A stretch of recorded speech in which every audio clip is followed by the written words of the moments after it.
So it is 7:30. So we will begin, and we will anticipate, hopefully, that we will be joined shortly by Councilman Feldman. Good evening, and welcome to the Town Board of the Town of Austin work session for Tuesday, September 1st, 2020. Please rise and join me for the Pledge of Allegiance. I pledge allegiance to the flag of the United States of America and to the republic for which it stands, one nation, under God, indivisible, with liberty and justice for all. One day we will not be beheaded parts of bodies anymore when we're doing the pledge. Okay, and welcome, Councilwoman Feldman. We're so glad to have you. I would like to wish everybody a happy September. It is actually September 1st. It's hard to believe we made it here under the current circumstances, and we're still here doing Zoom meetings. But nevertheless, we are here. We're back to our regular meeting schedule for the town, and so we will be having our work sessions the first and third Tuesdays of the month, and our legislative meetings on the second and fourth, and then presumably on our fifth Tuesdays, we will not have meetings. I know many of our families in our community are anxious about back to school. Most of our elementary, middle, and high school students are heading back to school virtually, at least for the first few weeks, and college students are both heading back to campus or navigating online learning from home. No matter what your family situation is, this back to school season is unlike any we have ever seen. I think we can all agree on that. The Westchester County Youth Bureau is holding a COVID-19 Parents and Students Preparing for Back to School Town Hall on Thursday, September 3rd, that's this Thursday, from 6 p.m. to 7:30 p.m. This town hall will address strategies for supporting emotional and social health, ways to cope with loss, including family, job, or relationship loss, strategies to manage the uncertainty of the future in your home, and some tools for adjusting your family's routine. I mean, it sounds good for all of us, even if you don't have kids going back to school. Panelists include a wide range of psychologists, pediatricians, and school personnel. If you are interested in attending, RSVP today at WCYB as in boy, which stands for Westchester County Youth Bureau, at westchestergov.com. I'm sure this will be informative and helpful for many families navigating an extremely challenging set of circumstances. Today was primary day in Massachusetts, which is a good reminder to all of us that election day is around the corner, just in case you managed to forget given all the media attention. New Yorkers have a few different options when it comes to voting this year. For anyone interested in an absentee ballot to vote, registered voters can request one from the Westchester County Board of Elections. You will need to mail back the application for the absentee ballot in order to receive your official 2020 ballot. Governor Cuomo has expanded, and I think the legislature has expanded the criteria for requesting an absentee ballot. Anyone can check the box that says due to temporary or permanent illness or disability, as fear of contracting or spreading COVID-19 would now fall into this category. Voters who want to vote in person can wait until Election Day and vote at their designated polling place. Alternatively, you can participate in early in-person voting, which for everyone who resides in the town of Austin will take place at the Austin Community Center. Early voting is a great option for anyone looking to skip long lines on Election Day. Early voting starts as early as October 24th, which is a Saturday, but as in the past, hours will vary day to day. It will end Sunday, November 1st. Election Day is Tuesday, November 3rd this year. As these dates approach, we will share more information and reminders about these early voting options. Did you know that today is National Poll Worker Recruitment Day? What better day to remind everyone that the Board of Elections is also hiring people to work at polling places on Election Day to help keep everything running smoothly. This includes a paid training day and, of course, work on Election Day. Many people who worked at polling places in past years were a little older and are concerned about the risks associated with coronavirus. If you're interested in working as a polling place inspector or attendant, please visit the Westchester Board of Elections website. At the state level, the governor's office continues to update the list of restricted states included in the travel advisory. Please be advised that if you are getting in your last-minute summer travel or have to travel for work, you should review the information on the travel advisory section of the New York State website both before and after traveling to ensure you are taking the proper health precautions. Additionally, please do remember how important it is to participate in the contact tracing program if you have been exposed to someone who tests positive for COVID-19. If so, you may receive a call with a New York State contact tracing caller ID. These calls will connect you with valuable information and resources if you answer them, which we advise that you do, including child and elder care, a note you can send to your employer, or help getting access to a doctor. The information you provide to a contact tracer is confidential. The contact tracing program helps reduce the spread of the disease and protects the people you live with, work with, and interact with. Thankfully, we continue to see our numbers staying low here in New York, although I did see that town and village both ticked up a couple notches. So remember, it's not luck that keeps us low. It is remaining vigilant, wearing masks when in public, washing our hands frequently, and for at least 20 seconds. And there's a great new Westchester County video with a couple of our county legislators are singing their various songs that they like to sing for that 20-second wash, and cooperating with contact tracers if necessary. And finally, once again, if your household has not yet responded to the US Census, I implore you not to wait another minute. The president reduced the extended time to complete the census for the entire country, and we are still trying to just match the 2010 response rate. As you know, because I've said it so many times, the census totals are what will determine our representation in Congress, as well as critical funding distributions for the next 10 years. Yes, the next 10 years. As of August 30th, our response rate in a town is creeping up to 67.3%, but that means we are leaving money on the table to the tune of 32.7% of what we could be receiving for those town residents who do not respond. Remember, that means for every 2 adult, 2 child family, we are leaving $10,000 per year or $100,000 by 2030 uncollected just for that one family because of those who do not respond. Please be part of Team Town and make sure we have enough of our allocation to fully support lost money that could go towards infrastructure improvements, healthcare, schools, roads, senior citizens, and many other public services. We simply cannot afford to lose those dollars. It takes less than 10 minutes to fill out the census online at www.2020census.gov. Please help our community by doing so now.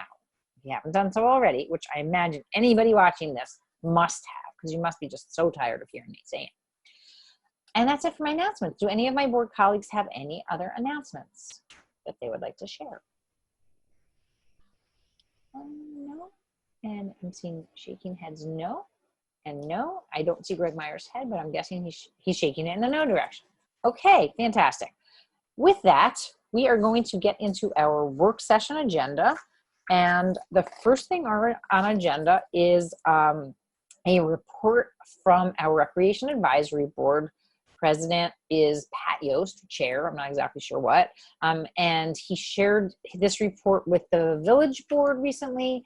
And the rec board itself is tasked with advising both municipalities, the village and town of Ossining, on policies, capital projects, and more relating to our parks and recreation programs. The rec advisory board has taken on the task of surveying all of our parks and putting together a report of recommendations for both the town and village board of trustees. So as we get into budget season, we thought that this would be a great time to hear about those recommendations, which could be prove very helpful as we evaluate capital projects in our parks going forward, even though we know our scopes are going to be potentially greatly reduced. So with that, welcome Pat Yost. Thanks, Dana. Appreciate it. And thank you to the town board and everybody else who's here. Really appreciate the opportunity to represent the Recreational Advisory Board and share some of the work that we've done over the course of the last year.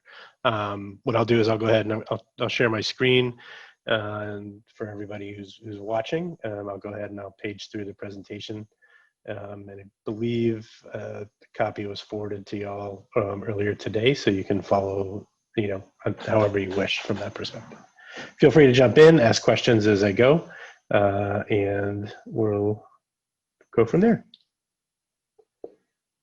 Let me know when you can see the presentation. I can see your presentation. Excellent, thank you, and appreciate the introduction, Dana, because essentially you went ahead and were able to. Oh, this isn't working. Sorry.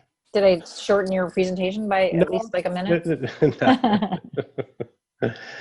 No, it's fine. There we go.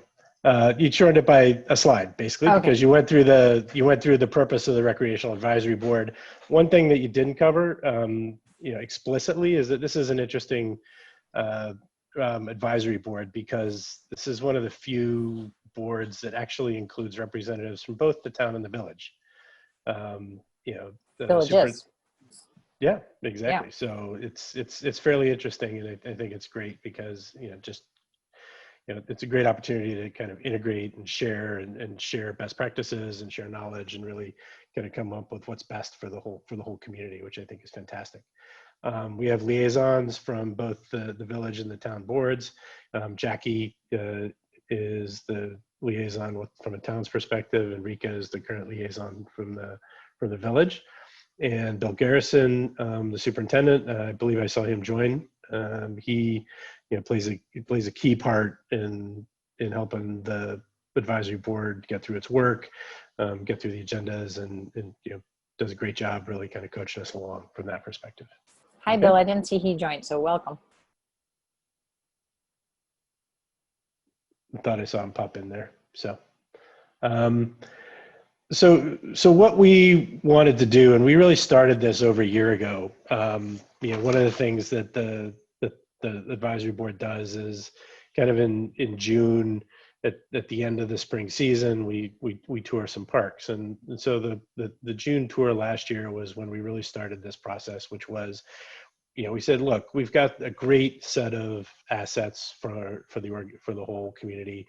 We really want to kind of do what we're supposed to do, which is, take a look, take an inventory, observe firsthand what's happening from a use and a conditions perspective, and then kind of provide some recommendations for, what's the longer term vision, and where there's some places that we feel could be invested in order to kind of get the best longest term use of the facilities for both the village and the town.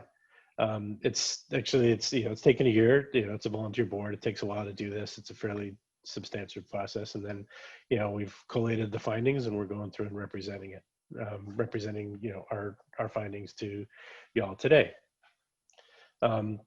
Fairly significant number of parks. I'm not sure if people realize just how many parks there are in the town and the village. The reality is there's about 150 acres of parkland between the town and the village. There's about 100, a little less than 100 in the town, a little less than 50 in the village. We as a group were able to get to most of them. We did make it a point to get to the big, large, really heavily used kind of larger ones from that perspective. And the goal is, over the course of the next couple of weeks, we're going to take a look at some of the smaller kind of very neighborhood parks where they've got children's playground facilities, which have been upgraded over the course of the last couple of years. So we just, from a prioritization standpoint, we felt it was more important to kind of, knowing that there's already been some investment in there in those parks like Book Johnson and the William Street Tot Lot, knowing that there's been some investment there over the last few years, felt it important to get to some of the larger ones. For those who, can take a look at this one at your leisure, but the parks are scattered fairly broadly around the village and the town. It's just one of those things that's really great. I know in the village comprehensive plan, they're really focused on, it's one of the things to make sure that we kind of leverage that space moving forward. So the key takeaways that the group kind of had, and I've said this a few times already, one is that, we're really kind of proud of the great resource that we've got for the community, right? Every time we went to visit one of the parks, lots of people were using it, right? And lots of, variety of uses, everywhere from people just lounging around to sitting to walking to playing soccer, or, the dog park, Cedar Lane, just, all kind of very, very broad set of uses. But the reality is, there's even some more opportunity there, to leverage the space and improve it to make it more usable and more user friendly, and meet some additional needs across the community that we as an advisory board have heard. Right, parks are in generally great shape. Right, we felt good about how things are being maintained. There's some conditions vary over time as resources are thin, and priorities shift and things like that. But nothing was horrible, and we felt really good about the generally good shape. We did go through and kind of identify longer term vision items for each of the major parks, and we'll go through a little bit what those are. And I think our focus was, as a group, was really kind of coming at it from a couple of different areas. We did focus on, how do we improve utilization? How do we improve usability? How do we improve overall kind of, accessibility as well? We talked about it in an individual park perspective, but one of the things that the village actually asked us to do specifically was make sure that as we go through, and we'll continue to, look specifically at accessibility questions and concerns, and make sure those are highlighted as we continue to move forward from that perspective, right? We did identify some maintenance items and a couple of short-term safety items. A bunch of those have been addressed already, actually, over the course of the year, which is great. And then the one things we just specifically, just to make sure, we did not do, and we're not ready to have any conversations about yet, and these are some longer term questions that still need to be addressed, is, one, it continues to be the question of how open is the access, right? In town, basically, resident versus non-resident, I think is, the first level, is the primary level from that perspective. And then how, which ones need to be managed specifically, which ones don't need to be managed specifically. And if you do manage it and you do decide to kind of have some sort of a longer term question around accessibility, how do you monitor it? How do you enforce it from that perspective? So we specifically haven't talked about that yet, but I realize that that's something that, as an advisory board, we probably will have discussions on over the course of the next few months, and start to think through that a little bit more as well. And then also just think through, are there any suggestions on an operational basis for the facilities? Let me just stop there real quick and just see if anyone's got any questions so far. Does anybody on the board have any questions? I have a couple of just comments, but see if anybody else has anything else first. I can't actually see. Not yet. Not yet. Okay. I just think that, it's interesting that, this open for all and access question has come up. Obviously it comes up all the time. It's come up recently, with like, why are we letting people from out of town into our parks and blah, blah, blah.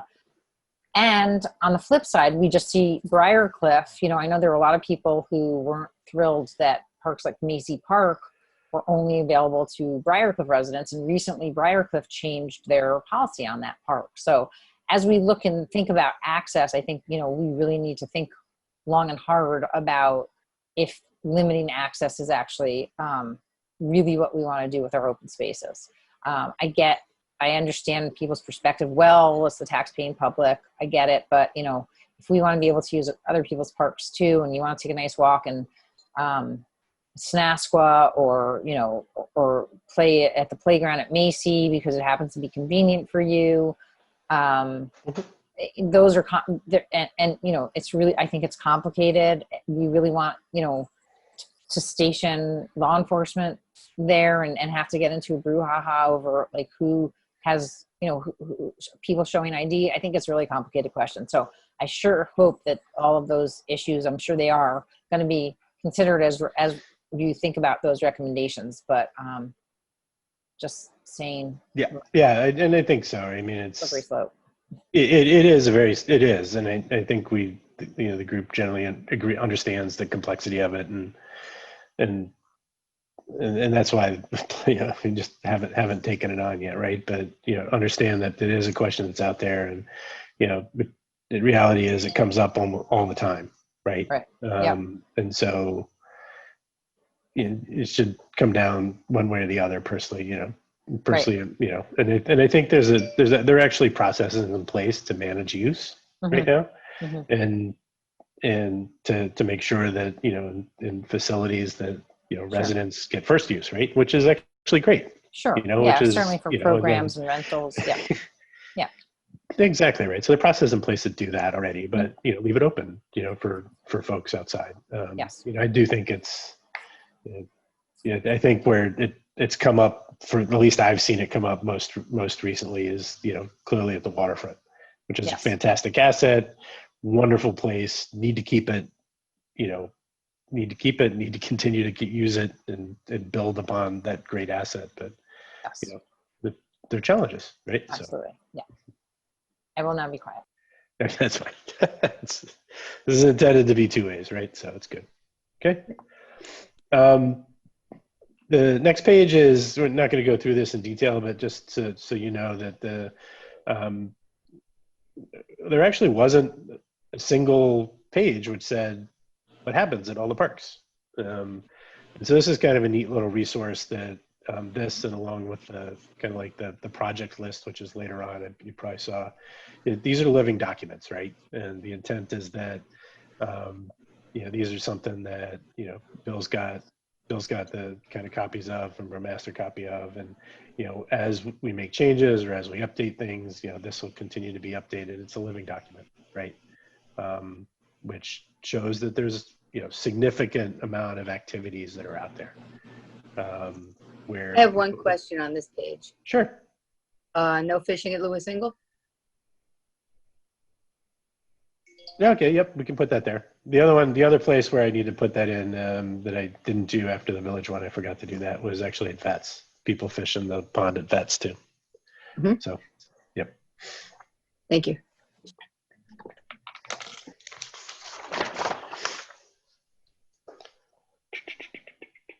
Sorry, just notes. Making notes to make sure I do it.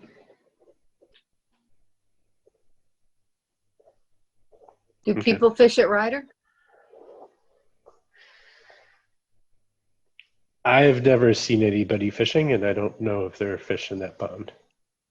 Okay, I'm just asking. If you want to fish there and get your line caught like every 3 seconds, you have at Like it. Cedar Lane? I saw a lot of people fishing in Cedar Lane today, I have to say. Yeah, Quite a few people. Yep. They do. Yeah, New I've dock seen is nice, and the side rocks that people like to fish off. Yep. Cedar Lane. Mm-hmm. And I do see some people fishing at the water, down at the river, especially down by the barbecue area. Is actually where I see people fishing most often.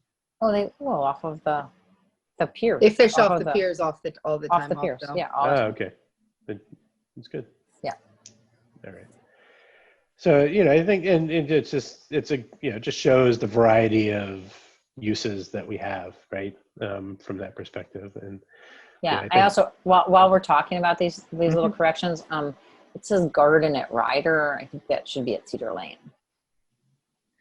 I don't think we have a garden at Ryder. Oh, yeah. I know. That's just in the wrong spot. Sorry. Yeah. Anyhow, just noticing. Yep, perfect. What are parkours? I don't even know what that is. That's kind of like the fitness trail. Oh, got it. Oh, yeah. Fitness trail. Gotcha. Okay. So there's kind of one of the recommendations for riders, like there kind of is one. There used to be one there. Right. It's a great trail that, one of our recommendations was to turn that back into a usable kind of circuit. Where do you fit in sort of like the new equipment that we put in at Engel and at Buck Johnson? Is that so I would say, I would probably do is probably go parkour / fitness, right? And I would add kind of check marks to those. Gotcha.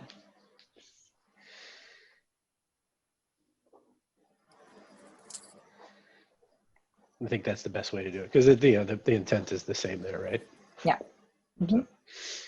Okay. So the point is that, hey, this is something that's an ongoing document. We'll keep it updated, and, as things get added, continue to use, right? This does not include any school facilities. This is purely the town and the village managed areas. Okay. Right. Mm-hmm.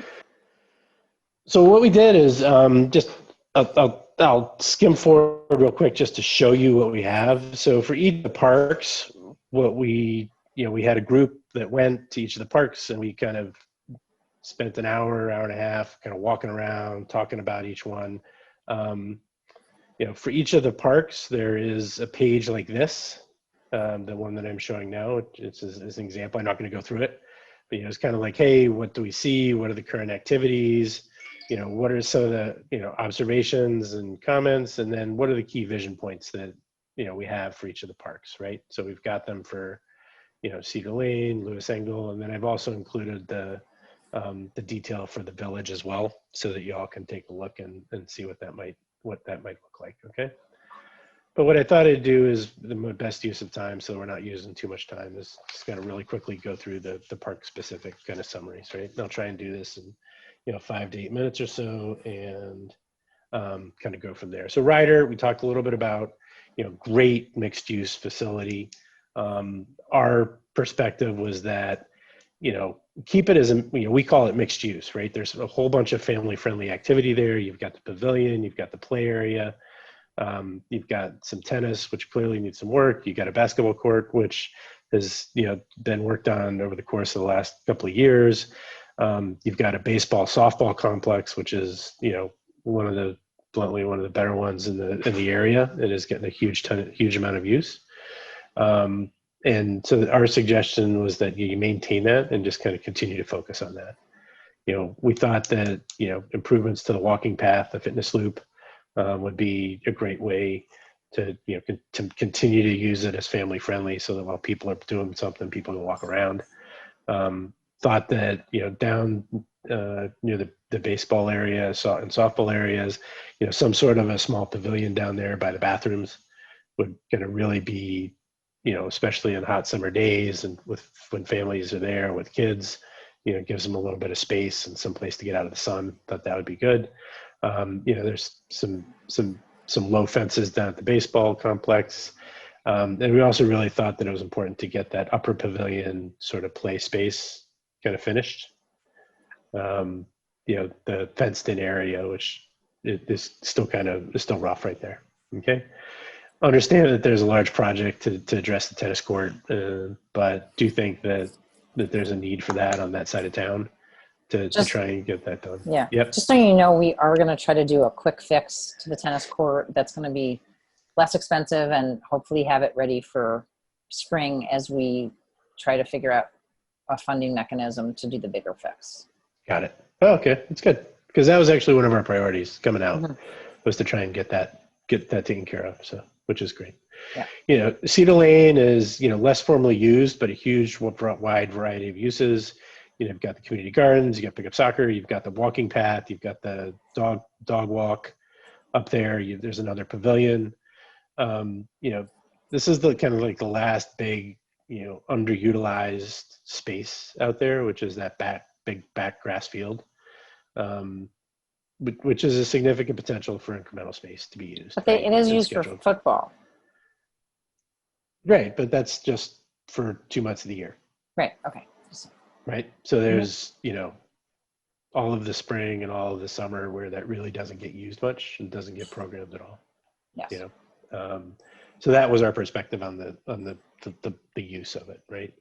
Right, and did you just I know that Bill had mentioned the idea of bubble there. Was that something that was ever discussed? Yeah, we talked about that, right? So, there's a whole spectrum of potential things you can do there, right? The year-round kind of big use facility is, you turf it and you can put a bubble up there, right? Which allows it to be used year-round, and you can break it up into, in the winter, you can break it up into all sorts of things, and for whether it's soccer or, or pickleball, or, you could even do kind of baseball and softball stuff in there, there are all kinds of different opportunities, right? From that perspective, that clearly is one end of the cost spectrum, but, Right. Huge year-round use, all the way down to, well, you don't put a bubble, but you turf it and set it up so that maybe in the future you could put a bubble, to,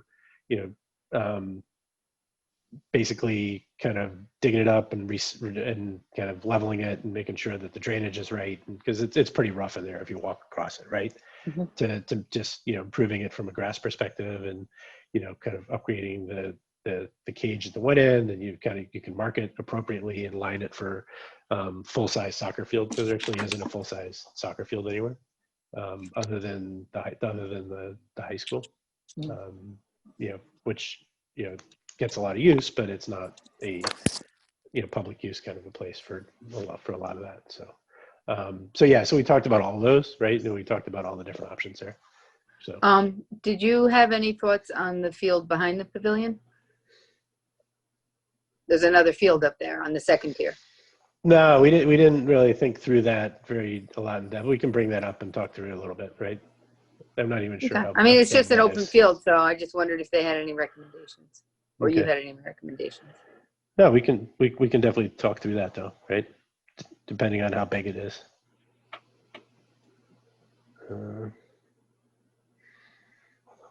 Okay, interesting. All right, from that perspective. So,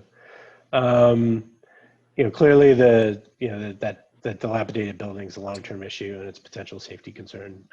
But I think that's well known to everybody at this point. So we actually think that we finally got a go-ahead to, unfortunately, take it down because it's not savable. So, hopefully we'll have some more information about that in the not too distant future, but we think that we may be able to do that. Okay. And that seems to be our only option, as it's unfortunately been vandalized over the years and wasn't kept up for many years and is deteriorated beyond saving. Yeah, it's too bad, but yeah, it is where it is at this point, right? And then the other thing is there's a great great investment in sort of the arts facility down there. Really kind of think through how to use some of that, right? And how do we try and increase the use of the arts facility and integrate with the Bethany Arts community, which is continuing to kind of help foster the growth of arts in the area as well, right? From that perspective. Gerlach last year, really did a great job of upgrading the pavilion. So, everyone has really thought that it looked great, and, clearly a significant upgrade and from a perspective, from that perspective. The field's primarily used for softball these days. So, it's primarily a softball field. We did talk about lighting it, updating the lights to make them directed and LED. I think you said that was I think that's been identified as a project already for you all, which is great. And, we thought that, there is some of the open parking space, and you can kind of formalize that small court soccer and pickleball back in the parking lot area, right? Because pickleball is someplace that we need to try and fit in for some of the,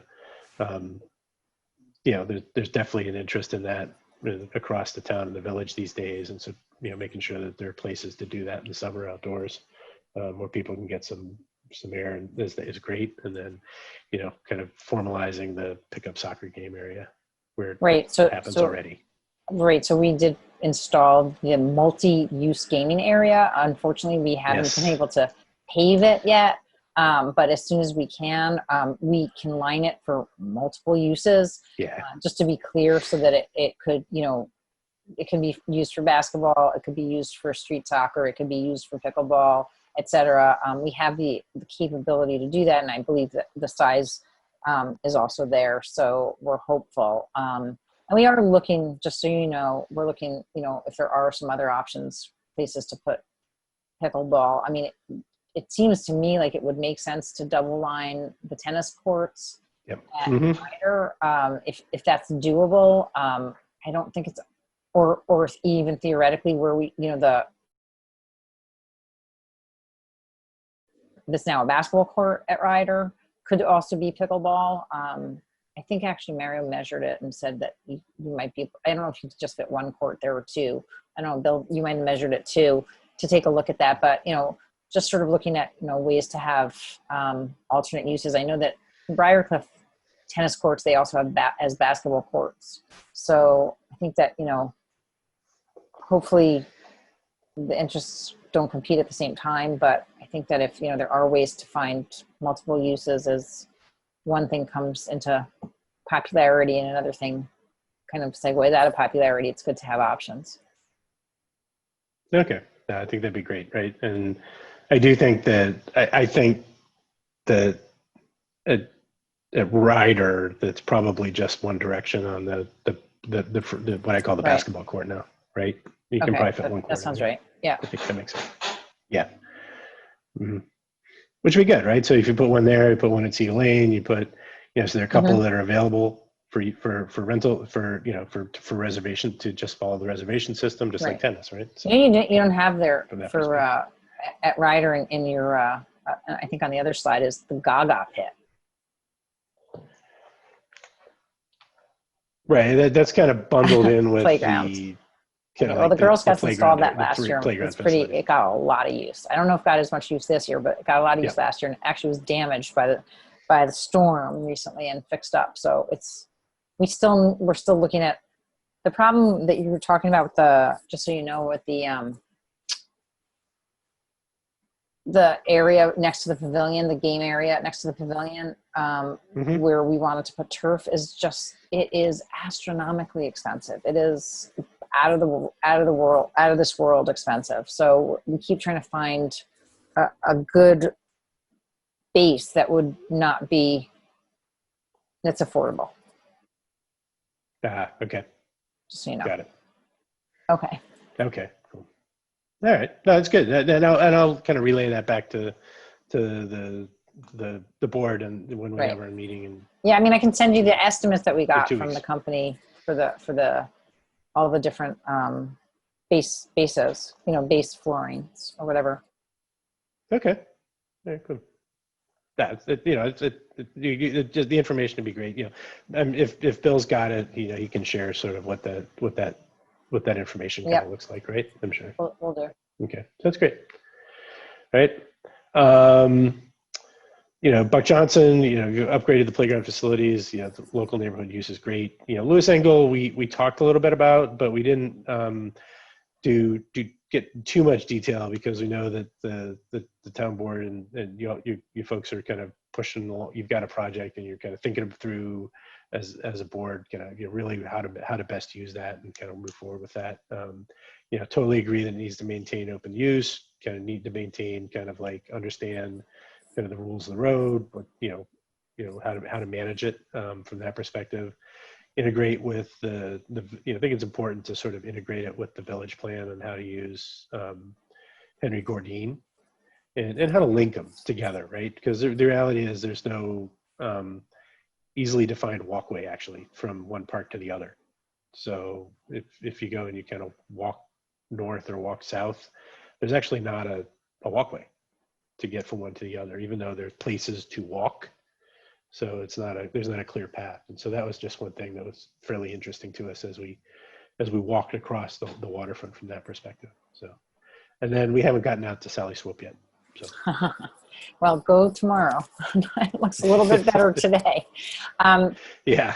I will say that the other consideration for Angle Park is just that, we anticipate that there is going to be the Sing Sing Prison Museum. And I think that's important to consider how the linkages there, as well as, the potential, as we have talking about, for one day having an open beach with a lifeguard, et cetera, down there.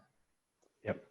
I mean, that park has literally exploded this summer. I mean, it's been gaining in popularity, but this summer, if we had one of those little tickers to keep track of everybody who was down there this summer, I mean, it would have broken, I think.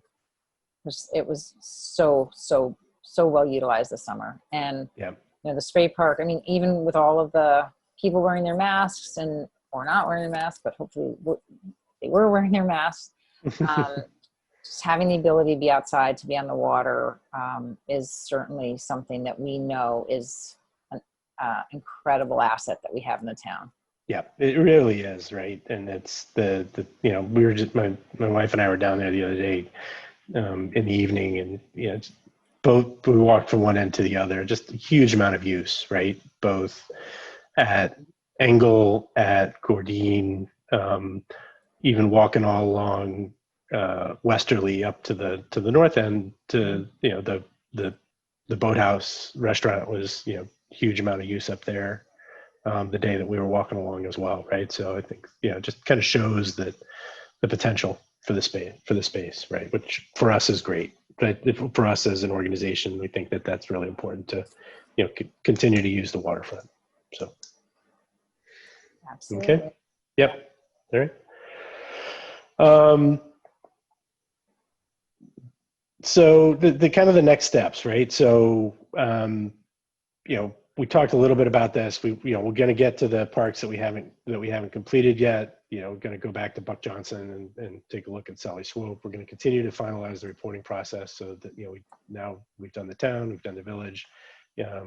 Happy to, however you wish it to happen, to brief your comprehensive planning committee or your consultant, however you want to do that. I'm going to do that with the village consultant as well.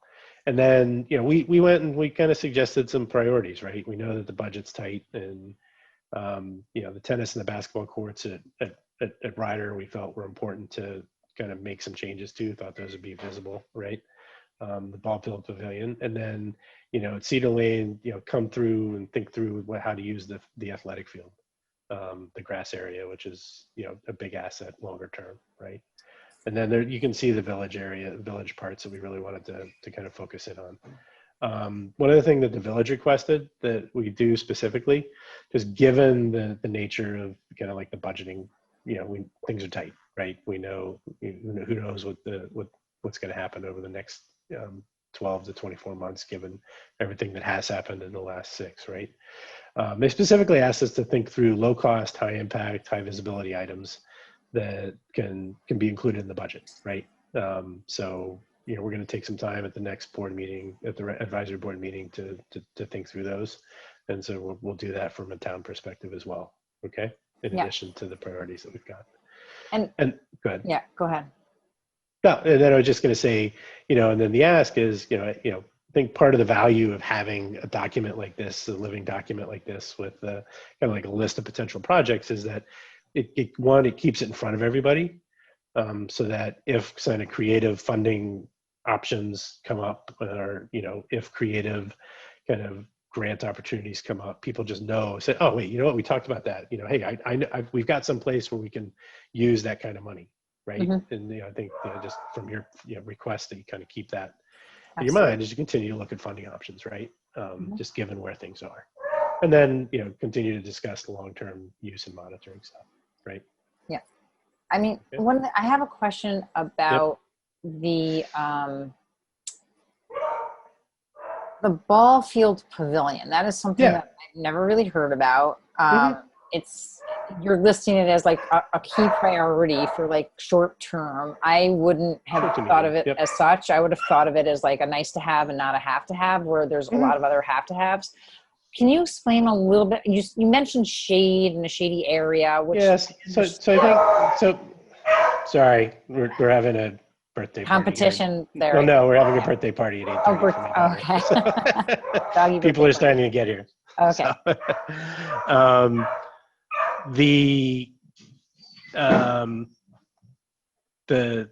So if you think about the area in the middle of the parking lot, right? Mm-hmm. So in the middle of the summer, you get a lot of people down there. You get a lot of kids. You get a lot of families down there for games that are there for potentially a long time. One of the things that doesn't exist down there is a place for people to sit that's not like right next to the ball field, right? So, if the family area is kind of up the hill, the ball field area is kind of the bottom of the hill, and thought that, some place with a couple of picnic tables, maybe a little bit of shade would be really nice from that perspective. And if you put it like kind of next to the bathroom area, or, that just seems like you've got a place, you've got a location from that perspective. That actually relates to another question I have, which I'm not Yeah. 100% sure right now if there's still any concessions that are sold at all. But one of the things that you didn't really address at all in here, Okay. which is access to food. Okay. And I feel like, obviously we had Food Truck Fridays last summer, which was hugely successful. And we have ice cream trucks that show up, but I know food trucks sort of on the radar for the village has been looking into it, but we really haven't talked all that much about how that would work in town and town parks. And we can certainly permit them to be able to be there, but it hasn't come up. And I think because of their popularity in general, and also because of the potential to make for more pleasant time and maybe an opportunity for fundraising, not for us so much as for the leagues or whatever, that Okay. might be something that you want to discuss. Okay. But also, if in fact you're thinking about picnic tables and shade, it seems like it begs the question, like concession area, more, in my opinion, than what I would think of as a pavilion, which is like a rented space to have a gathering specifically for the point of the gathering, where you might also have something next to it. That's what I think of our pavilions.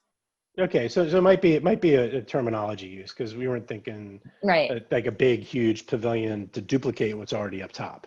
Got it. Right, we were thinking more of a, hey, you've got a mom or dad there that has young children. Right. And it's the middle of July. Right. It'd be really great to have a place with some shade where they can hang out. Yes. Right. And also, as opposed to a rental space. Right. And I think, do you have parking like issues there when there were games and stuff, like where it's hard for everybody to park? Yeah, if you get 3 games going down there at a time, it gets overly crowded. Okay. Right. Absolutely. Right. And so just to think about where that might be, that we weren't taking parking spaces away also. Yeah, I think that's tough, right? Okay. That's. And I had a question about covering the stream. I thought at one point we opened it on purpose for ecological reasons. We say like it used to be more covered. There used to be more piping, and they uncovered that. We took out some of. Well, I don't think that was recently. It was no.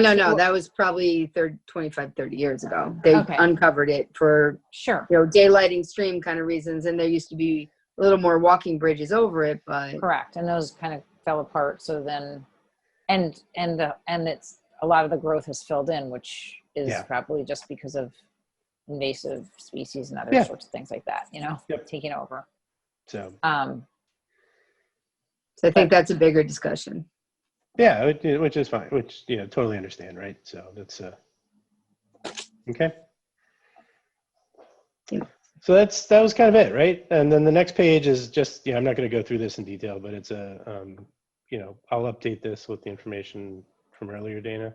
Okay. And this is just a kind of like an ongoing list, high level estimates, something so people have a sense of, is it bigger than a bread box, or is it a bread box sized, right? From that standpoint. So, okay. And that was it. Okay. Fantastic. I was not about to go through all of the details in the appendix. Yeah, no. That was, no. I did want to say how much I like your background, by the way, Pat. Yes. Oh, thank you. Very nice. That shadow one? Yeah. Yep. I took it. I took it off my phone, so it's a good one. Yeah. Thank you. Okay. So questions from the town board? I just had a comment. Thanks, Pat. I know a lot of work went into that, and we appreciate it. I just wanted to highlight for everyone who is listening or who will be listening that there are still 2 spots from the unincorporated town that are open on the Recreation Advisory Board, and we are looking for people to fill those spots. So if you have any interest in joining the Recreation Advisory Board, you can contact me or just send it to TC, Town of Ossining, so we can get your information and start trying to fill those 2 spots, because those spots have been outstanding for some time. Thank you, Jackie. I meant to say that earlier when we were looking at that slide. So I appreciate you remembering to say that. That was great. And yes, we really would like to, we've actively posted for the positions some time ago. We haven't recently posted, but they are open, and we would love to have some people who are interested in our parks and recreation to volunteer. It is a volunteer position. We know that it's a time commitment, and we certainly appreciate it, but you know, it certainly can be very rewarding when you get to see the fruits of your labor and how much people can enjoy them. Yep. Thanks. Pat, thank you so much. That was wonderful. Does anybody else have questions? I can't actually see everybody unless we get rid of this slide. Dana, Yeah. Dana, it's Holly. As a visitor, if I could say something. Well, let me just see if the board has questions first, Holly. Okay. I can't tell. But okay. Well, let me see. Victoria, can you see everybody, or can we get rid of the slide, the screen share, Pat, so I can see everybody? Pat, can you just get rid of the screen share, possibly? We can come back to it if we need to. Okay, great. Now I can see everybody. Thank you. Okay. Okay, so who of the town board has questions or comments? I would like to be able to take some time to really go over it, but I think they did a nice thorough job at looking at everything.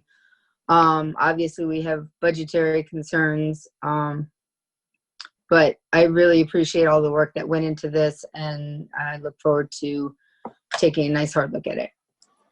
Great. Greg, or I'm sorry, Councilman Meyer or Councilman Wiltshire. Either one of you have any?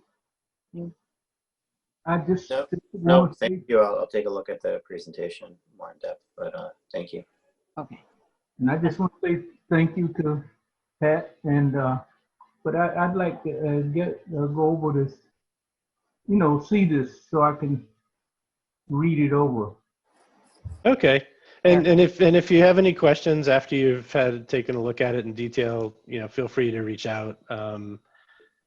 Victoria's got my contact information, and she's happy to talk to anybody.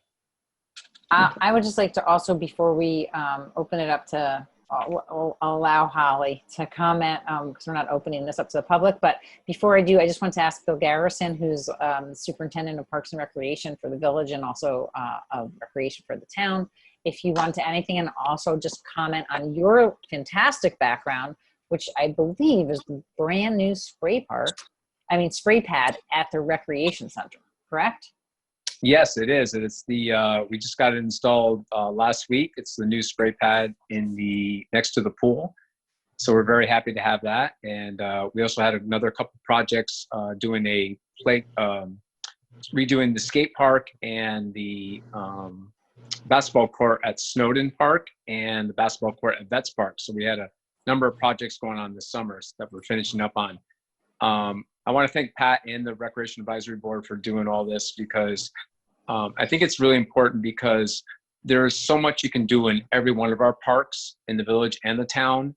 And we realize that, funding is the major hurdle in all this stuff. But if we don't sit there and identify what needs to be done in these parks and kind of put a cost to it, then a lot of these things will never happen. We'll just keep talking about it. And we know that there's funding issues, but if we can put this on the table and we can start thinking about it, we can start making some changes in some of these parks. And a lot of it, just stuff like, replacing the lights at Gerlach Park.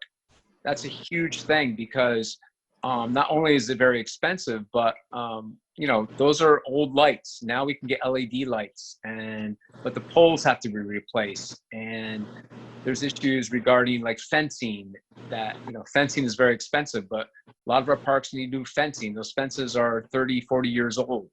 So there's a lot of infrastructure in the parks that need to be taken care of. And this plan that the Recreation Advisory Board has come up with is something that it's a working document that we can kind of keep checking back to. And every year around budget time, my hope is that the Recreation Advisory Board can put towards recommendations to the town board about things that should be done in the town parks, and let the town board discuss that and see how we can get those things funded.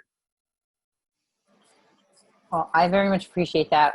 You reminded me that I also wanted to add that we upgraded all of our comfort stations. Last fall for the lower one at Ryder Park, and then this summer for Engel, Ryder and Gerlach. And I think that's also goes a long way to, you know, showing how much use we do get. And I'm hoping that people take pride in these upgrades.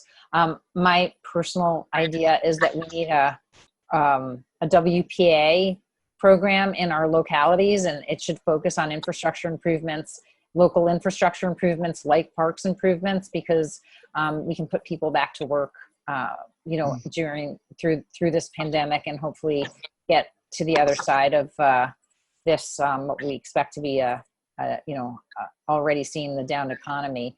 So I'd love to figure out how we can actually do that and fund it, and hopefully at some point in the not too distant future, the federal government will help come through with that, or maybe our state, similar to the way that they did the regional economic development councils, focusing on you know, business improvements that the localities, basically the regions, figure out what's most needed, that we can get some kind of groundswell of support for parks projects, because we know that parks every place have seen an incredible explosion in use during this pandemic. And I think that it just goes to show how important our outdoor spaces and recreational opportunities are for our peace of mind.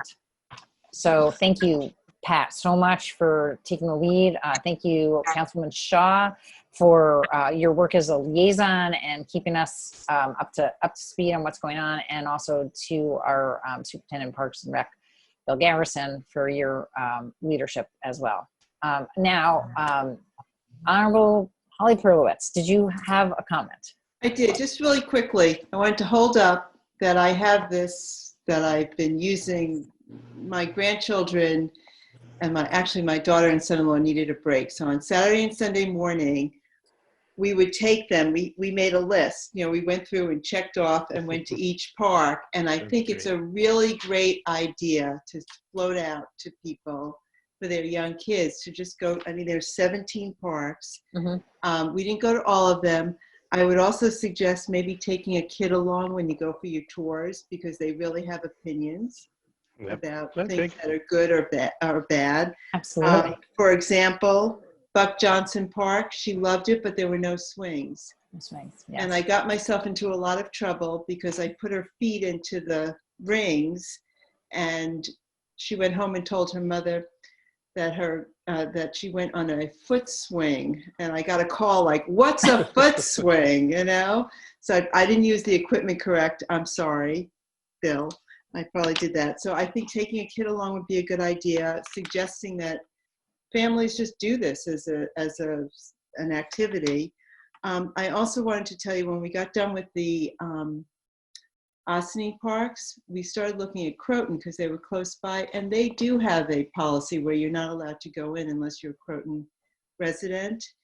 And just watch a kid get upset about not being able to go into a park, and I think that's something to also consider. And you're thinking about that. Plus, I don't think a lot of our parks are set up. You know, they had like a gate around it, so they had someone watching you, and you literally had to show your license, which obviously we left with a crying child. So our parks are awesome, and I just wanted to say that. Thank you. I certainly remember as a young mom going to play dates with my friends in Kisco or Croton, and you know, having to like sneak around because I didn't have an ID and I wanted to go on play date with them in the park where the community that they lived.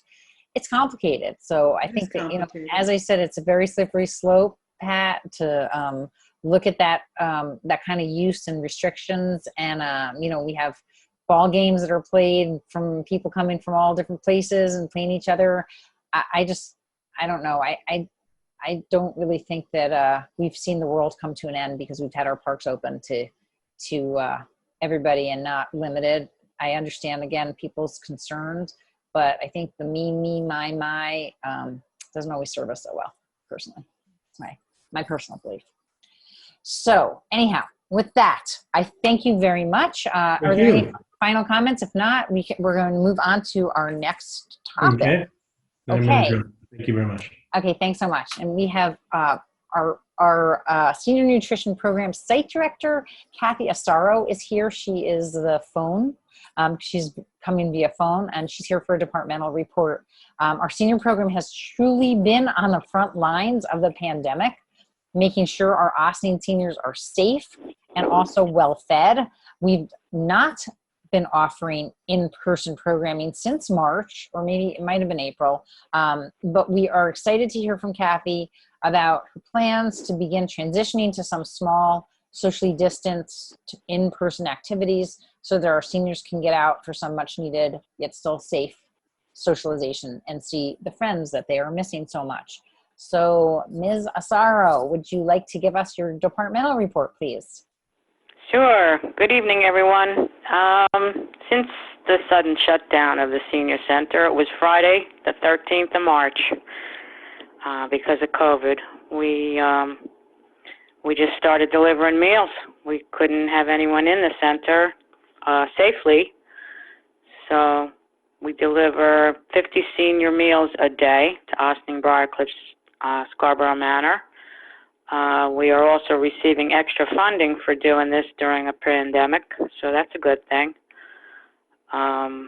We participated in Feeding Westchester for our seniors in need from the beginning of April through end of July. Then July, camp started, so we couldn't bring them back then because the kids were in the community center.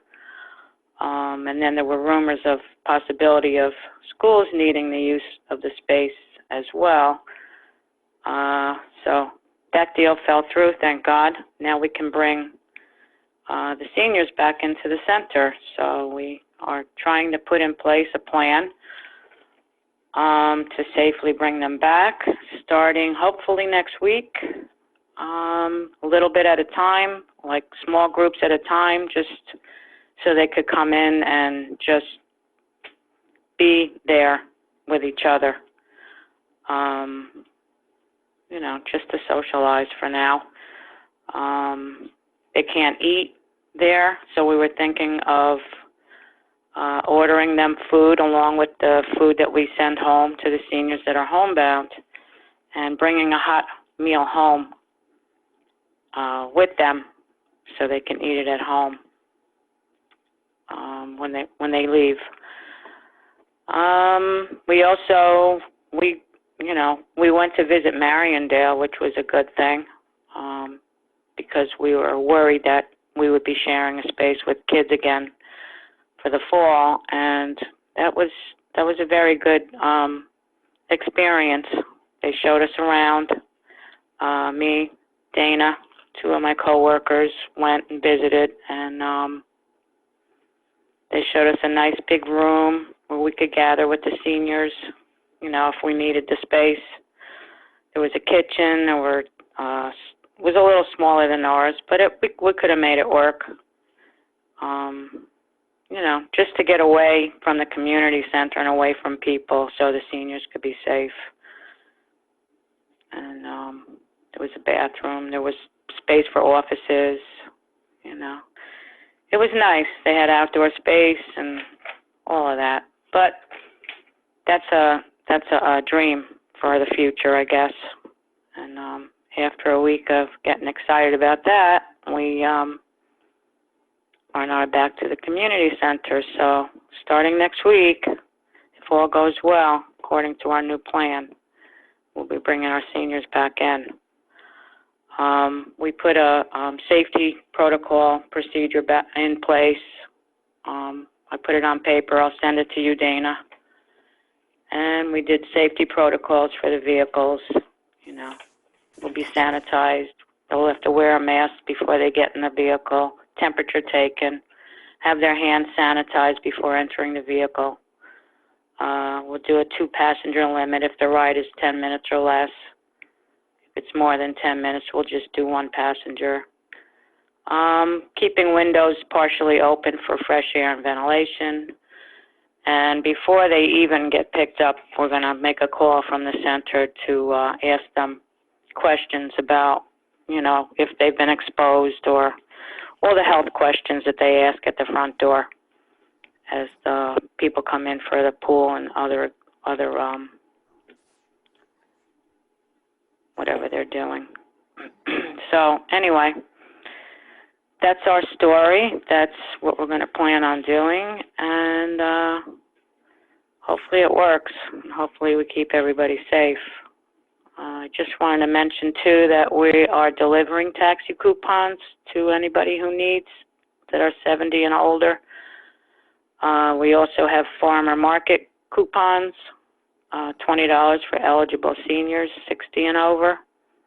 Just call the office, 762-1350. We'll either meet you outside or we'll just bring them to you.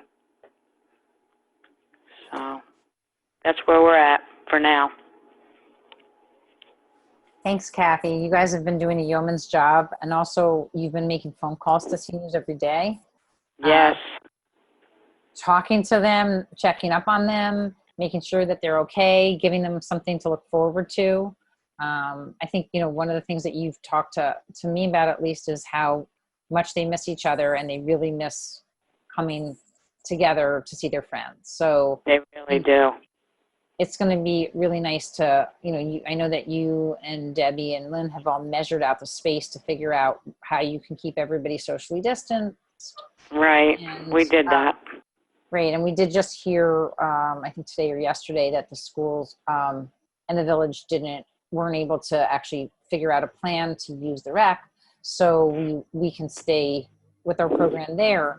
However, I will say that the door has been opened to consider uses at Mariondale and what kind of synergies we may have with them and with their programs there. I think that, their space may be somewhat underutilized at the retreat center. It's a great location. It's a really fantastic space. They have many spaces. They do have a huge cafeteria space as well, dining area, and I think that it offers us a lot of possibilities for the future. So we're going to continue to keep that door open, wide open, to evaluate if there might be some times that we would like to move there for other, experiences for our seniors, or if it, even could be used as a place so we could have maybe a split program, so we could have some things happening at one place and some things happening in other, and still with limited, with the limited space requirements we have for social distancing, it might offer us some other options. So we'll continue for that. I know that they were very excited about the senior program coming there. So it's certainly something that we would like to consider as we think into the future. Right, be great. They would love to have their own space. Yeah.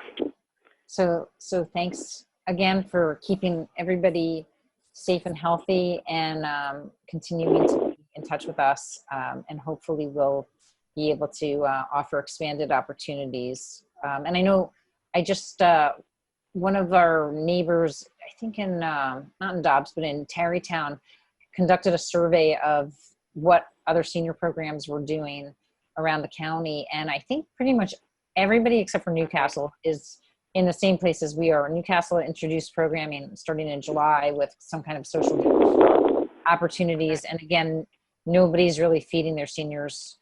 And the reason we don't want to do that is because we know that it's challenging to keep masks on, but when you start eating, it's impossible. You can't do that. Can't do it. So we know it's even going to be challenging for our seniors to keep their masks on just to talk. I know I've been with some of my relatives in various settings, and their friends who, when they talk, they have to take their mask down because they can't seem to talk with their mask on. So it's I know that. It's going to be a challenge. It's going to be a challenge. That's why we meet them outside. But we have to meet them inside. outside with the taxi coupons or with farmer market coupons. We meet them outdoors. So, are there any questions from any of the board for Kathy about what's going on for seniors? No. Have we had any? Is everybody basically okay? I know it's very lonely for them to be inside.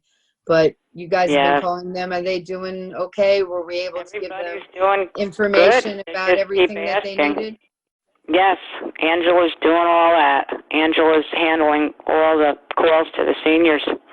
She does And we the Are were- You OK calls in the morning, and she calls at least 10 seniors or more a day, checking on them. She rotates who Okay, she calls and we on were what able day. to get, connect them with the people who were willing to go shopping for them and Yes. all the other services? Okay. Thank Yes. you for doing all of that. I think that really was so important, and I appreciate all the work that you've done. Oh, thank as a you. group. Thank you. All We right. can't wait till things get back to normal, Yeah, Whatever that looks like. whatever that will be. exactly. Well, Kathy, thank you so much for taking the time tonight to update us, and we continue to work together to make sure that we can offer our seniors something that they can look forward to. Yep. Okay. Thank you. Stay safe. Okay. Have a great night. Thank you too. Thanks. So next up, we have, hopefully everybody's gotten some important mail recently from our next guest, and that would be your school tax bills. They've been arriving in mailboxes, hopefully for the last couple days, and our tax receiver, Honorable Holly Perlowitz, is with us this evening to kick off her next tax collection season with a departmental report. And of course, a reminder that first half school tax payments are due September 30th. I know I stole your thunder there. So, Ms. Perlowitz, take it away. Not at all. Thanks for reminding everybody. Okay, so the tax bills did go out on Thursday, August 27th, and many have been receiving. I know that because A, I received mine, and B, over the weekend, our awesome taxpayers have been paying via the online system, which was also available last Thursday as well. So I just wanted to let you know that. We're also collecting in the lobby of the municipal building. So people come in, you're all familiar with the protocol. People come in, they have their temperature checked and their names are taken, and then they're typically escorted to either there's a little window area in the lobby, or we're called and we come down to collect their payment. And we have had a reasonably good number of people come in the last few days. I wanted to just draw your attention to something new that we put into the tax bills, in case you haven't seen them. It's this little buck slip, which we put in. I try not to take it personally, but I don't think a lot of people read the actual insert that goes out with the bill. So we were hoping that they would read this and at least see the 4 ways that you can pay, meaning online. We have a dedicated mail slot at the Ossining Post Office. You can mail it at any other post office box or post office. And you can certainly come into the municipal building as well. So I wanted to make sure you knew about that. We are accepting cash, but it has to be exact change. So that, I guess, will happen as well. So that's the school bill. I wanted to update you on that. I also wanted to update you on the town tax collection. Those are the 2 active collections that are going on now. So if you would refer to the schedule that's up on your screen now, you can see that of the town tax, the 2020 town tax collection, we collected 98.56% of the warrant. There's still about 459,000 outstanding, but I can tell you that payments are continuously coming in. I think as people are getting back to work, our really responsible taxpayers are they're paying. So we're very grateful for that. You can see the total amount of the warrants for both the Ossining schools and the Briarcliff schools was about $114 million.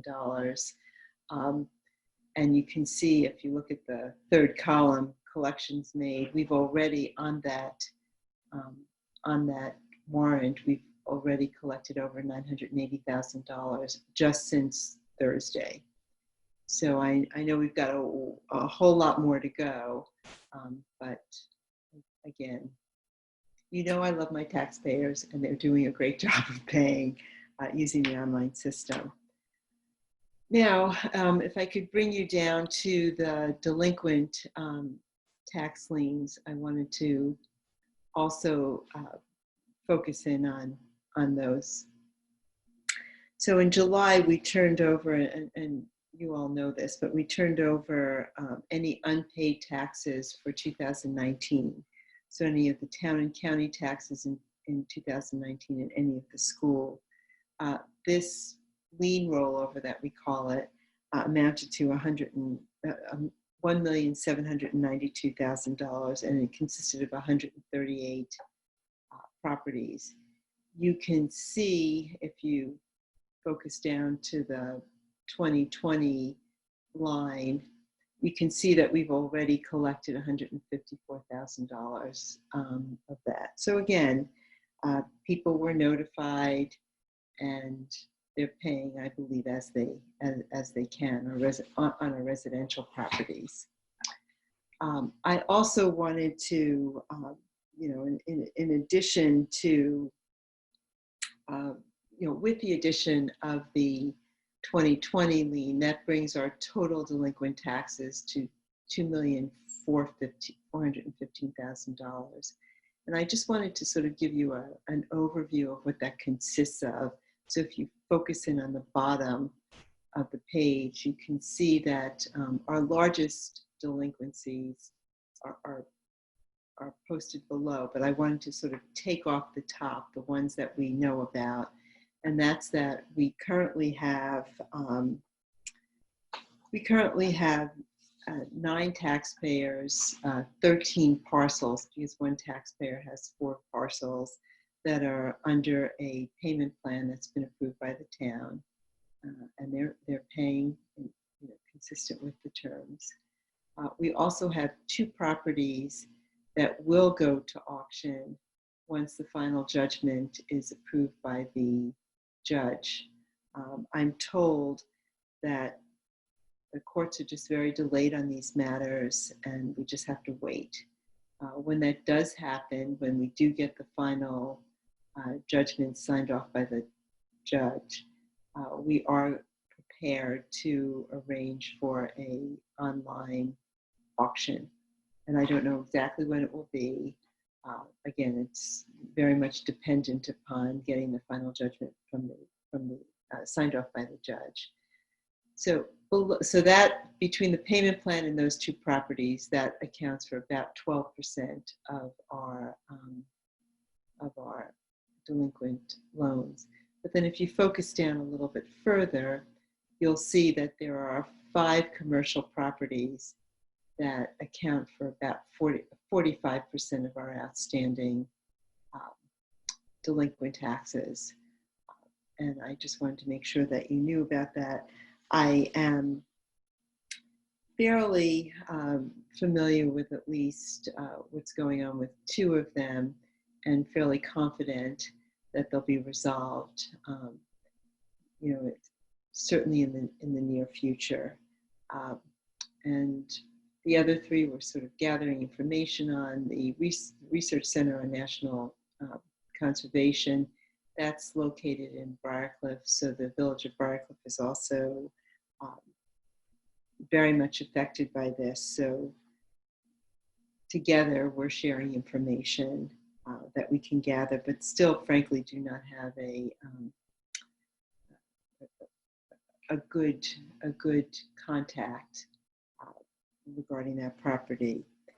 So basically 57% of our delinquent tax loans are coming from these areas that I've identified, and the rest are coming from residential or small commercial taxpayers who we notify them, and I believe that they will. I know that they will pay over time and eventually. So with that, I'm open to any questions. And the tax office, just to remind everybody, the tax office throughout the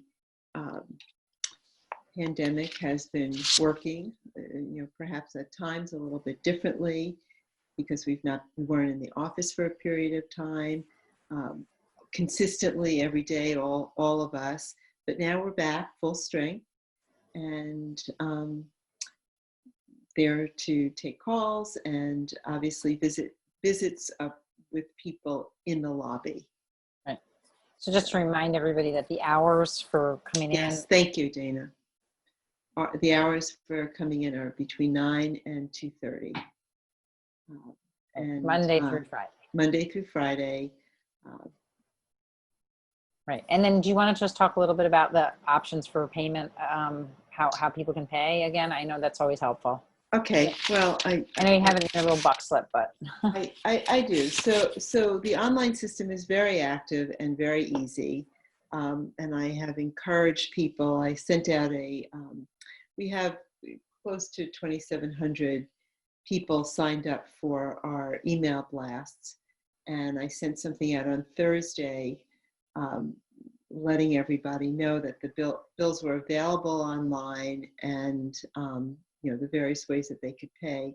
I also wanted to state that our online vendor, which is ExpressPay, also, as soon as the bill was posted, sent an email out to anyone who's ever paid a bill for that particular property and a link for where they could go in and pay. So it was mostly fantastic and people loved it. There were some glitches because obviously the online system is not connected to our system. So some people who had sold their properties also got a link and then just called me to let me know that they would not be paying their taxes. The nerve. But anyway, mostly I got very positive feedback from this vendor. I know there was some posting. Enhancement. Excuse me? I think there was also some there was chatter some, on social media that it might be a scam. So people were wondering, was it legitimate? It was completely, it was completely legitimate. And that's just a service that the vendor offers. And again, most people were very delighted about it because it made it very easy. I've also encouraged people to call us if it's their first time using the online system and they're a little sketchy about how to do it, to call us. Again, our office is open from 8:30 to 4:30. We are accepting phone calls all the time. So I encourage people to call, and we can also process the transaction for them if they're really struggling with it or don't have computer access. We do have people who just don't have access. They've gotten a little buck slip in the mail and they want to pay online, but they don't have a computer. So they can still call us and we can process it for them. So that's a way to pay. Secondly, we have that dedicated mailbox, as I mentioned, in the Ossining post office. And it's not a mailbox, it's a mail slot. So people can walk in, walk straight ahead, don't go over to the counter, and there's a slot on the left-hand side. And anything that's put in there up until 5 o'clock is postmarked the current day. And after 5 o'clock, it's postmarked for the second day. And it comes right over to us. You do have to put a stamp on it, but it doesn't go through the, I don't know if everyone realizes this, but it doesn't go through White Plains.